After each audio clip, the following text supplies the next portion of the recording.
উনি দেশে নেমে যে প্ল্যানের কথা বলেছিলেন, এই প্ল্যান হলো মানুষের আইডি হ্যাক করা, মানুষকে হ্যারাস করা, এই ধরনের একটা কার্যক্রমের মধ্যে দিয়ে চালাচ্ছে। আপনারা জানেন এই বঙ্গভবন থেকে বঙ্গভবনের একজন স্টাফ আমাদের 11 দলীয় জোটের জামায়াত ইসলামের আমির এবং ঢাকা 15 সংসদ সদস্য পদপ্রার্থী জনাব ডক্টর শফিকুর রহমানের আইডি হ্যাক করেছে এবং ওই আইডি হ্যাক করার পরে এটা নিয়ে হলো ছাত্রদল মিছিল করেছে ইনস্ট্যান্ট ভাবে এবং তারা ঝাড়ু নিয়ে এসেছে এবং সাথে সাথে তারেক রহমান এটা নিয়ে বক্তব্য দিয়েছে। আমরা মনে করি এটা টোটালি একটা প্ল্যান রয়েছে, ষড়যন্ত্র। উনি দেশে নেমে যে প্ল্যানের কথা বলেছিলেন, এই প্ল্যান হলো মানুষের আইডি হ্যাক করা, মানুষকে হ্যারাস করা, এই ধরনের একটা কার্যক্রমের মধ্যে দিয়ে চালাচ্ছে। আপনারা মিডিয়া ভাই জগতে যারা কাজ করেন আপনারা জানেন যে হাউসগুলো কি ধরনের প্রেশারের মধ্যে দিয়ে আপনারা যান, সত্য সংবাদ আপনারা উপস্থাপন করতে পারেন না, অনেক কাটছাট করে উপস্থাপন করতে হয়। তো আমরা যারা মিডিয়া জগতে যারা সম্পাদক এবং মালিক পক্ষ রয়েছে তাদের প্রতি আহ্বান জানাবো যে 12 তারিখে কিন্তু একটা সাইলেন্ট ভোটের বিপ্লব হবে, যেটার মধ্যে দিয়ে বাংলাদেশে আমূল একটা পরিবর্তন হবে। গণ অভ্যুত্থানের পরে আমাদের কাছে অনেকে আপনারা লাইন দিয়েছেন, আমরা কিন্তু বলেছিলাম আমরা কোনো কিছু আপনাদের কাছে চাই না, আমরা একটা জিনিসে চাই বাংলাদেশে সুস্থ ধারার একটি সুন্দর গণমাধ্যম জগৎ প্রতিষ্ঠিত হবে, কিন্তু আপনাদের খাসরত বা স্বভাব পরিবর্তন হয়নি যারা মালিক রয়েছে। তা আমরা সেটার মধ্য দিয়ে দেখেছি যে বাংলাদেশের যে অবস্থা আছে, মিডিয়া এক পক্ষে চলে গিয়েছে, প্রশাসন এক পক্ষে গিয়ে চলে গিয়েছে এবং সেখানে বিভিন্ন জায়গায় হলো আমাদের ভয়ভীতি দেখানো হচ্ছে।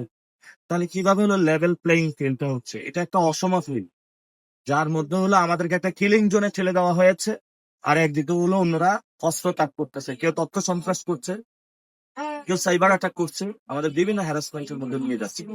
তো আমরা এই পরিস্থিতির মধ্যে যে ইলেকশনটা হচ্ছে এটা কতটুকু ক্রেডিবল ইলেকশন হবে, সেটা একটা আশঙ্কাজনক এবং সুস্থ নির্বাচন হবে কতটুকু আমরা আশা করছিলাম নির্বাচন হবে। তবে ভোটারদের মধ্যে ব্যাপক উদ্দীপনা রয়েছে, তারা বলছে আমরা ভোট কেন্দ্রে যাব, ভোট রক্ষা করবো এবং ভোট কেন্দ্র পাহারা দিব যাতে বাংলাদেশে কেউ ভোট চুরি করতে না পারে। অভিযোগ না আমার কয়টা দিব, তাহলে তো আমার গুলো একজন আলাদা লোক রাখা হবে বেতন দিয়ে এত অভিযোগ দেওয়া।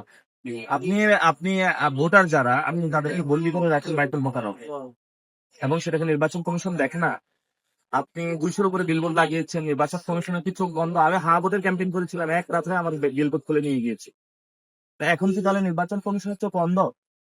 যেই নির্বাচন কমিশন বাংলাদেশে তো নিয়ম আছে যে দিন খেলা ইলেকশন করতে পারবে, নির্বাচন অনুমোদন দিয়েছে, দিয়েছে তো অনেকেই দ্বৈত নাগরিকদেরকে দিয়েছে। এটা আমাদের অভিযোগ নয়, এটা কিন্তু সত্য। তারা বলেছে, ইসি সানাউল্লাহ সচিব উনি বলেছেন যে কমিশনার যে অনেক বুকে কষ্ট নিয়ে অনুমোদন দিয়েছে, কমেন্টটা পেয়েছে, সেখানে উনি বলেছে এটা যদি ইসি আগে গোল দিয়ে দেয় তাহলে জনগণ কিভাবে ভোট দিবে? আপনি প্রার্থী রাখছেন একটা গডফাদার সন্ত্রাসী, তাহলে আপনি ভোট বিকল্প বলে কোনো কিছু রাখেন নাই। এগুলো অ্যাপ্রুভাল দিয়েছে একটা দল। তো আমরা আশা করবো যে বাংলাদেশের পরিবর্তনের জন্য আপনারা এইসব 2 নাম্বার লোকদেরকে আপনারা কোনো সিল মারবেন না।